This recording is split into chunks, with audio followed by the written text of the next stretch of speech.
The Palestinian Red Crescent Society says a member of staff has been killed in what it calls a deliberate Israeli attack on its headquarters in Gaza.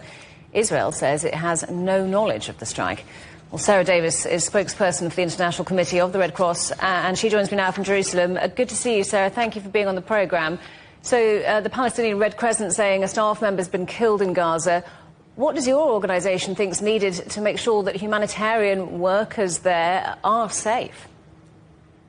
Thank you so much for having me, Robin. Unfortunately, we are very, very heartbroken to confirm that a Palestine Red Crescent Society staff member was killed last night and others were injured.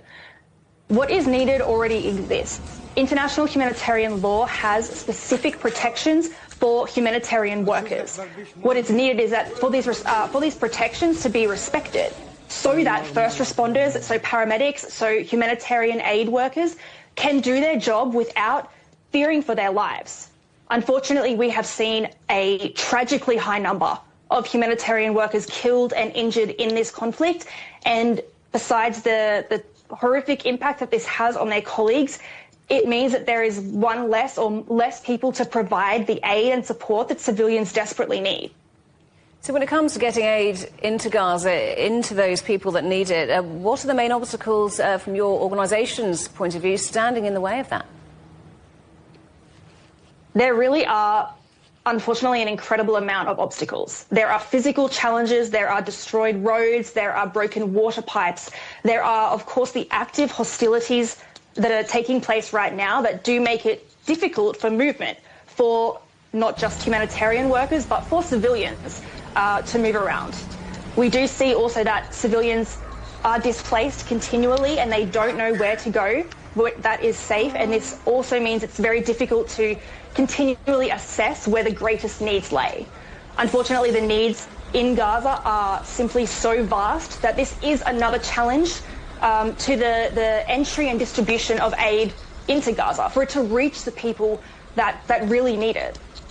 Well, what about the situation in hospitals? We know that there are fuel shortages that have been threatening operations there. How are medical teams coping, and what do they need now to try and carry on their work? I think after 21 months of conflict, medical teams are only coping because they have no other option.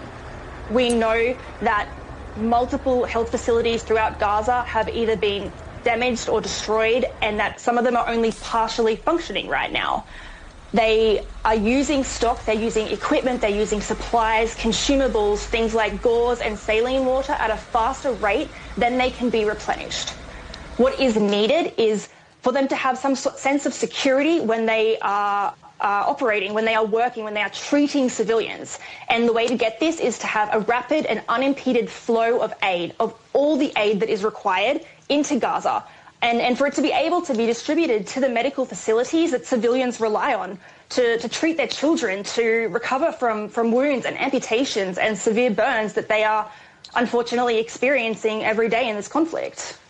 Sarah, thank you so much for taking the time to talk to us today. That's Sarah Davies from the ICRC in Jerusalem.